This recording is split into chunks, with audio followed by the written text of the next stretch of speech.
So Kev, like, what's your thoughts on quick money versus smart money?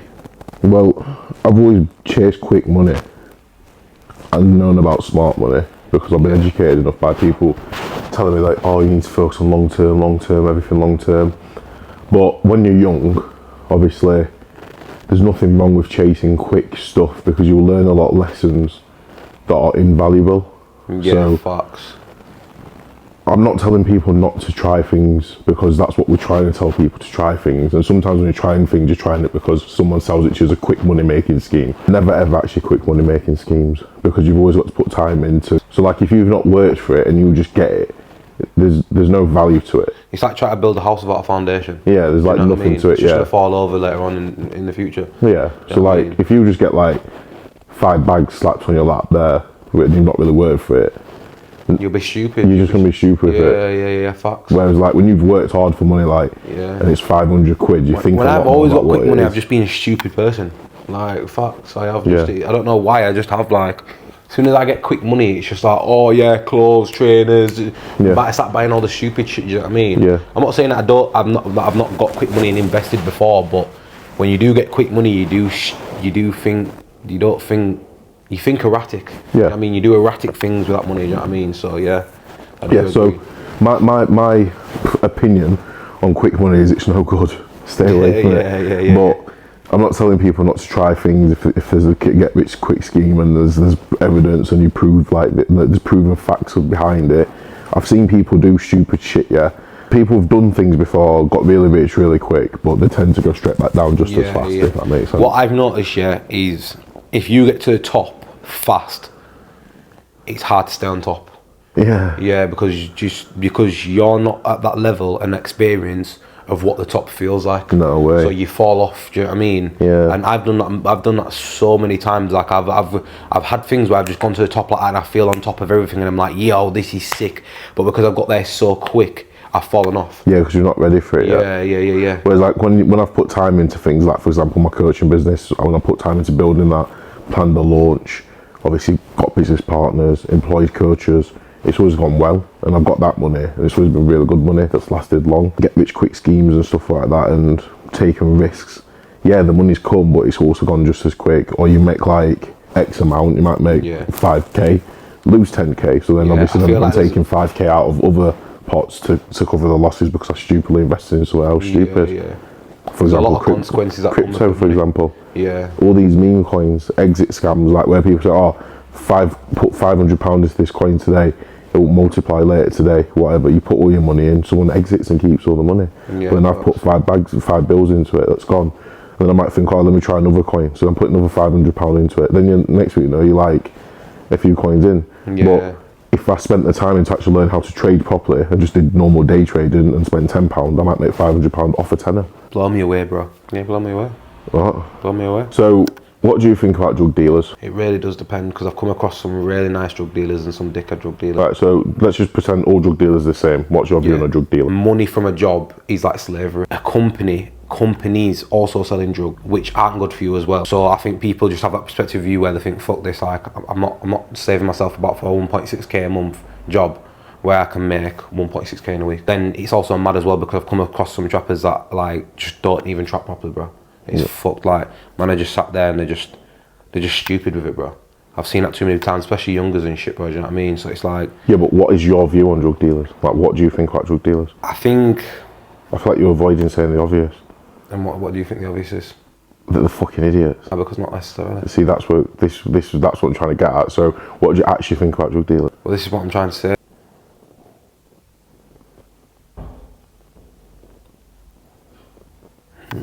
It's a good question, that. Yeah, I like how you just asked me that. Being one myself. In the past, yeah. It's not good because you are feeding people's addictions and that is a dickhead thing. There's always going to be someone else out there that can serve them. So what I think to a drug dealer is, if you're going to make quick money from drug dealing and then invest into a business, fair enough. But there's always going to be drug dealers out there that they can call. There's always going to be a drug dealer they can go to. And this is the perspective of view I had on myself, and that's why I started selling drugs. I thought, wait a second, I am a good guy, I do good things, but there's always going to be a person that they can go to. So why don't I just sell the drugs to them? So I'm thinking they're just going to go get some dead shit, they don't know what the fuck he's sniffing. Whereas I know It's a bit hard when you ask me that question. What do you view on drug dealers? Because it's like, yeah, some of them can be dickheads and some of them can be dirty like me. I don't think you're not a drug dealer, but like, I genuinely think no matter what type of drug dealer you're, certain or not, you're an idiot. In what sense? You basically have no fear of consequence, so you're an idiot. It's like someone joining the army, yeah? They're risking their life to serve their country, but to me, I just look at them as a puppet, because it's like, bro, they're serving a country that doesn't actually genuinely care about them. I'm not gonna lie to you.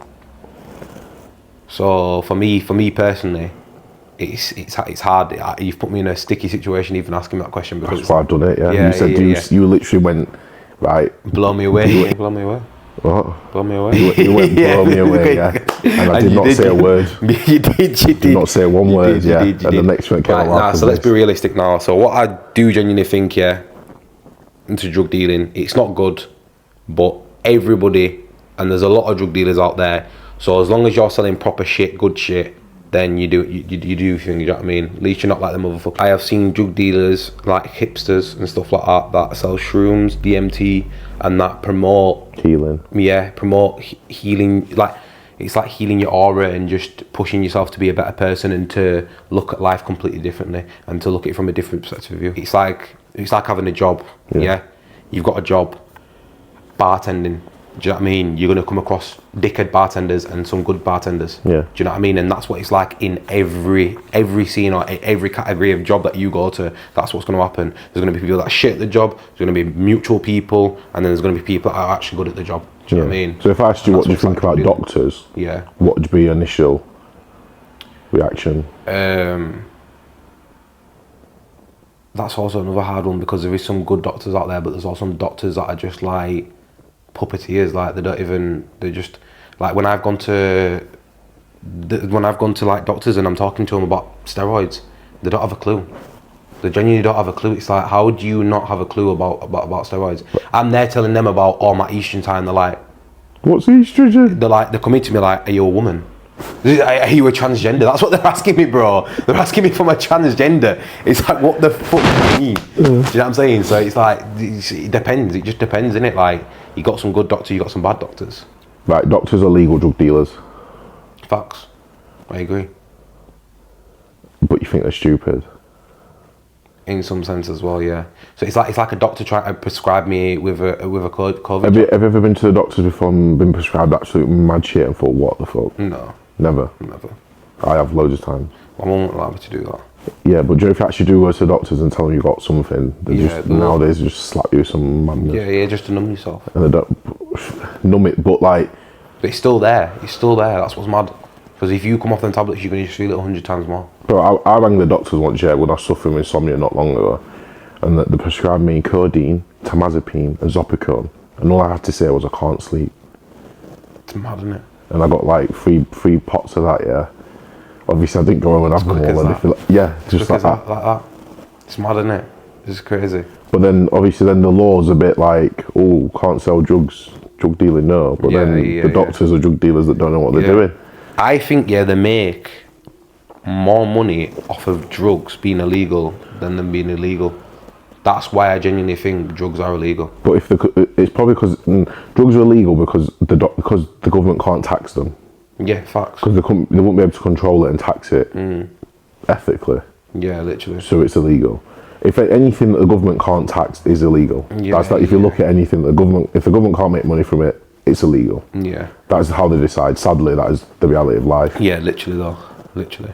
So like all the legal prescription drugs that they've made, obviously prescription, they've obviously like got this system in place where they're solely in charge of providing us with narcotics. So Kev, look at you sitting up. Come on, man. What do you think to people doing OnlyFans? Well, I think good on you. I think well done. I don't agree. I think if you've got titties and you want to get your tits out, get your tits out. Do you know what I mean? If you've got horrible feet and muscles like me, and you've got weirdos that want to pay you to see your feet and your muscles, because on a level, bro, like before I even knew about OnlyFans and stuff, I used to have weirdos messaging my Instagram page saying I'd send you XYZ for a picture of your bicep. Yeah, that's mad. I've sold numerous pairs of shoes on my Instagram before like I even knew about any of this shit properly. Yeah, I sold a pair of my shoes once for 250 quid. Obviously, once I knew about this, I've sold model socks for like 250, a pair of white socks.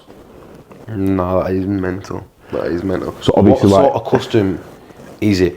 Is it girls? Is it boys? Like, you don't know, because obviously, like I sadly fell into like, I was like, because I'm black. So it's just it's just the way you said it. I'm sorry, because I'm black. Because I'm black, obviously, like I'm classified as a BBC. Yeah, yeah. So like, for the category that I fell out under was just anybody that likes black. Yeah, and that was the fetish. The fetish was likes black, and then obviously I don't sell no penis, no sex, nothing. Never ever done that before, but I've made a lot of money from humiliating people on the phone, just telling them to send me money. That is mad. That is crazy. I can't even lie to you. So you see, with me, the only reason I don't agree with OnlyFans is because I do feel like you are selling your soul. But do you not feel like drug dealing selling your soul? No. But what about all them people that die? Well, it depends on what drugs you're selling. Cause it doesn't matter what drug it is, because it's a drug, because it's got a potential of causing death. Like, if you have enough mushrooms, you can die. Have enough coke, you can die. If you sniff enough, if you do enough of any drug, could you smoke enough weed to die? I don't think so. No. That's probably the only one then. But other than that, all the other drugs, you would die if you have enough, a lethal amount of them. Person needs to understand their limits. You're only selling your soul if you feel like you are. Yeah. So is OnlyFans something you're going to actually genuinely take on board and go deep into? No. So basically, why are you doing it then? Like, so I did it. Obviously, like I said, I did it when I had nothing else to do. When I was sat at home bored, and then because I started it, and then it did well and it made money, short-term cash, I just carried on doing it because I was just enjoying getting paid every day. Yeah. I went from not getting paid at all, feeling sorry for myself, to getting hundreds every day, consistently every day, thousands every other week. I was just gobsmacked because I was just chilling with someone, and he was like to me, yo, this guy's just sending me 150. Yeah, my mate. Yeah, your mate, yeah. And he was like... For no reason. For no reason. And he was like, literally, I've just sent him my feet and that. And I was like, what the fuck? Yeah, for nothing. And he's like, he's just giving me... my man's just transferred me 150. And I was like, what? It's just easy like that, it's straight mental. But obviously, it's not that simple. Yeah, no, I know it's There's a lot more like behind it. Yeah, of course. Stuff like that. You got to put time and effort into it. I understand that. There's a lot more. And do you know what? Yeah, I was just gobsmacked that I just made 150 quid, and I just said, ching, and he's there like looking at 150 quid, and I'm like, what the fuck? I can show you people's accounts now, not just my own, but like other people's like models and stuff. Yeah, that I help. And obviously, it's slowed down massively now. Like the whole market itself, like everything in the world slowed down. It's nowhere near as like financially lucrative as it was when I first did it, but I feel like it's because of the simple fact, is that everyone's taking it on board. Like everyone's trying to do it. Like, yeah, it's got that look at like. Obviously I've just come into this year, but like this Lily Phillips and Bonnie Blue or whatever they're called. See, Bonnie's friends with my friend, you see, and like. But shagging 1,000 people, do you know what's mad as well? Do you know how I found out about that? My mum told me, bro. She was like, I can't believe what's happening in your generation. I was like, but she's not. The thing is, right? She's her own person, bro. Like, she does not give a fuck. Yeah, facts. Yeah, facts. Like, she does not give a fuck. And she brought that to the surface of social media. Do you know what I mean? But I just don't agree with it because she's now setting an example for other girls. And so what if somebody wants to have sex with 1,000 people? Like, who are you to tell someone that they can't go shag 1,000 men if they want to? Like, if a girl wants to open her legs and get shagged by 1,000 people, like, and they genuinely want to do that, and there's 1,000 men that want to have sex with her, what's wrong with that? I'm not saying there's anything wrong with it, but no, I know. But do you think it's right? I've had orgies. Do you think it's right? Is the question. If my son came up to me and said he wanted to be one of them 1,000 men, I'd be very disappointed in him. Yeah. Yeah. And but what if that was your daughter? Imagine your daughter's come up. It's very different. No, what if I was going to be honest. No, listen, let me be honest. But I'd still give him a lift.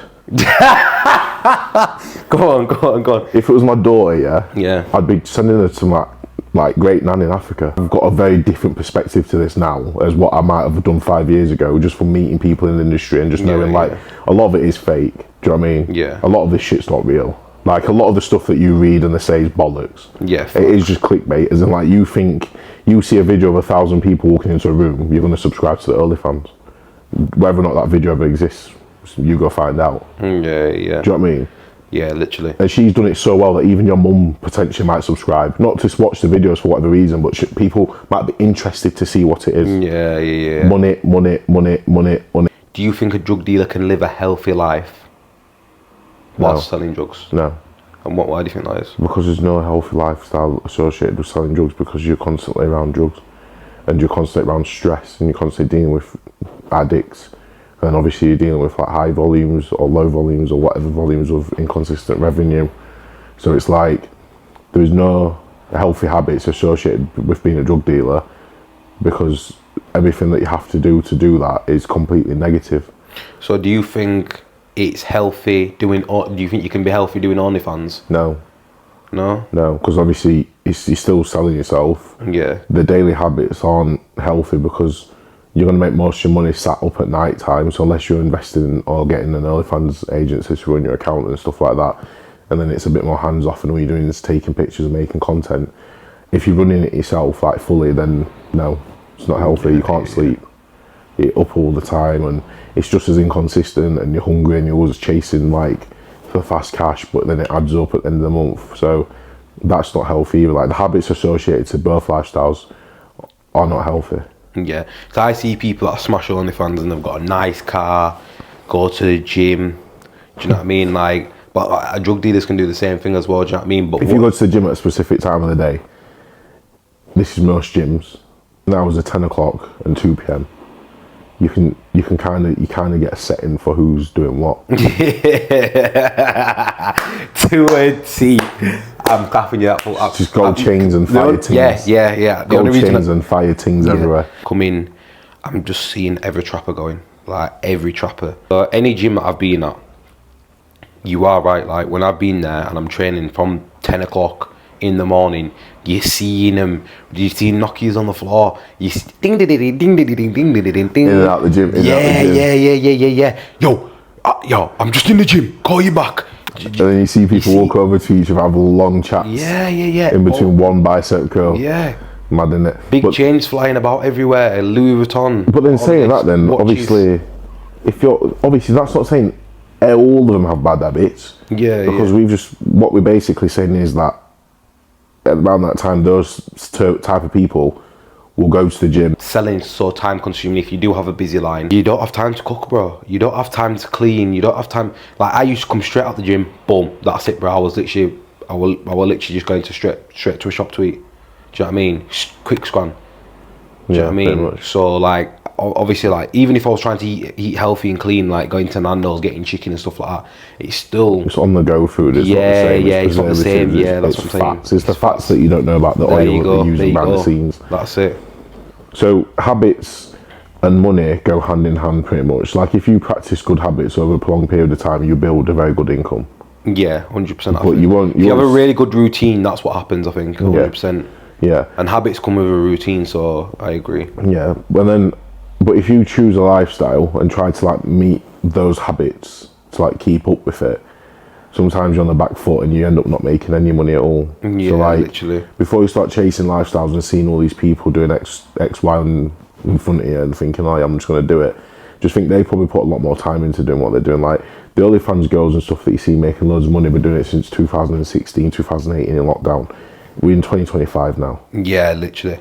If you're just getting started, it might be a bit too late. Do you know what I mean? Like, literally. a lot of these things have been done and rinsed. But you know what it is as well, like I will say, and I'm only going this off of the what I've seen myself, is I come out and DJing, like everyone's rinsed out. Do you know what I mean? Like I thought, this is rinsed out now, when we was all posting reels, everyone's banging off reels and that, TikTok and stuff like that. And I've come out and it's still a big thing. And I'm like, I'm gobsmacked because I'm seeing like youngers and stuff like that come through the scene now where they've got like 15k followers on Instagram and they used to have like 500.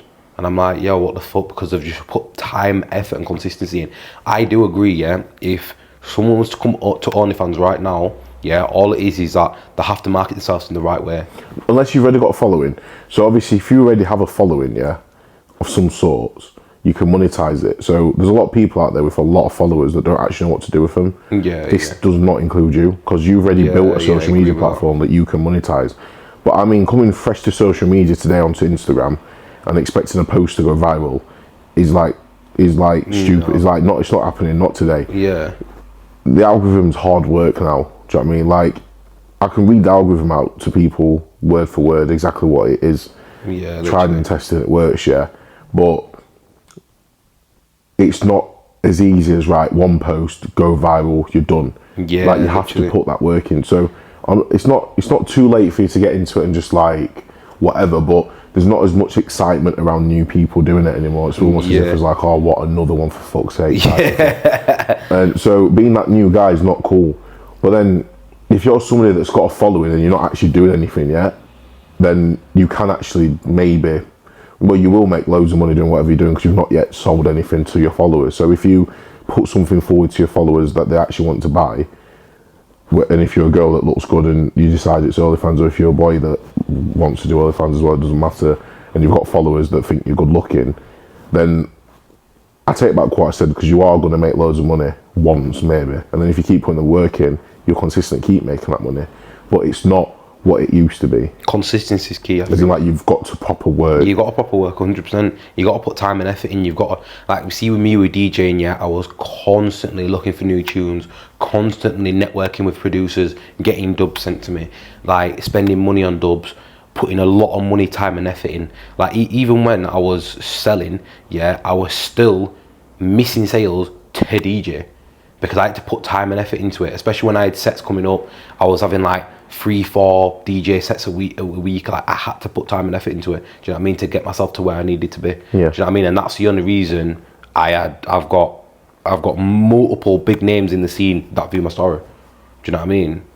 Yeah. So, but yeah, you are right. It's consistency. It's key. You've got to put time and effort in. It's not let me just put an hour into this and see if it works, and it don't work, and then you're upset. Like, nah, you've got to put a good 1,000 hours into the shit. Yeah. Do you know what I mean? And it's not, don't just stop there either. No. Do you know what I mean? Once you get past 1,000 hours, it begins again. Yeah. Boom, 1,000 hours, it begins again. Yeah. Do you know what I mean? It's just the beginning of a new chapter. So. Well, yeah, it's like, even like with the OF thing, like, I'm making out as if like I've just started doing it recently. I thought, I helped my friend, yeah, I like a few close friends that did it from young. Yeah. Like, some of the first people to do it when we basically just turned 18. And when you say help, can you elaborate on that? filming their content. Filming their contents. Not making content. Right. Helping them film. Help them and being a boy, I had better ideas of what to post. Yeah. So like, I kind of helped out here and there, like, here's an idea, you know what them let's film this, yeah. Yeah, facts. And obviously I'm thinking, yo, it's good bread in this, you know what I mean? Yeah, but I never really got into it because I had a girlfriend. And then, like, when I was single and then sat here on my own, and I thought, oh, do you know what? I've always thought to myself, if I was single and I had nothing else to do, I'd start OFM. Because I know I'd already kind of touched base on it, do you know what I mean? Yeah. When I started doing it, I already knew people that did it, so I messaged them and said, yo, do you need help? And then they just said, yeah. Whereas, like, if I'd not already kind of like been exposed into that scene and you didn't like know what you were doing. people already, like, I already knew people that were doing it, and I came in and they already had good accounts. I helped their accounts grow even more, made quite a bit of bread, showed that other people saw it, they came on, did the same thing. It wasn't the first time I'd done it. The first time I'd actually touched base on doing it was probably 2018. Yeah, madness. It's 2024 when I started it. Yeah. DJing. Started DJing for money, like, for the first ever time as a collective with me and two of my mates, yeah, at a local, not local pub, but one of the most busiest pubs on the busiest street in Sheffield. Yeah. Consistently on a specific night, every night, yeah, in 2019. Yeah, still DJing now, it's 2025. Yeah, it's crazy. Do you know what I mean? Yeah, so, like, even though, like, I do feel like I've always done this and that, I've always done the same this and that. Yeah, I've done the same this and that for a very long time. Yeah. And then it's like, at a point where I'm thinking, for fuck's sake, if I'd just done one of them, yeah, I'd have done that one in that year, I'd have done that one in that year, and done that one in that year. But then, like, that's what I've started, like, kind of adapting my approach to now, is like putting my eggs into a basket for as long as it needs me in it, and then hiring staff, passing it on, and then that's it. Because obviously I've got the skills, I can pass the skills on to staff now, and then get them to do it for me, so that I can still keep my time to do what I want to do, but then run them all as passive. But that's facts. You can't just do something, start today and whatever, because when we first did things like that back then, we got nothing. Yeah, literally. Do you know how many times I travelled up and down doing shit for free?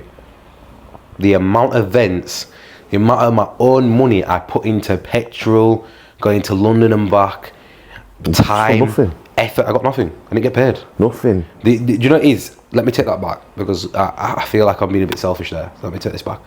The payment was me networking and being in the event and showing Dirty Rasta off. That's what the payment was. But it gets to a point where when you're bringing ticket sales in, so I had to build a portfolio. I built a portfolio, yeah, and sent it to the promoter. And I had about 20 people buy tickets to come see me. And they were like, "Yo, I'm buying a ticket right now to come see you." And I just kept screenshotting them and sending it to the promoter and building a portfolio with the promoters and like to let him know, like, listen, I am getting you ticket sales now, do you know what I mean? Because I did like Birmingham like 6 times, do you know what I mean, and stuff like that. And Unpaid? Unpaid. Not paid once. Do you know what I mean? So it was one of them ones where like I did Birmingham 6 times, I did London loads of times. Imagine if you just sold a t-shirt. There you go. Imagine if I actually marketed myself in the right way. And you know what's mad? The promoter literally came to me, yeah, because I started getting so many followers off his events, yeah. The promoter came to me and was like, how you are as a DJ is how I want all my DJs. He's like, you're marketing yourself in the right way.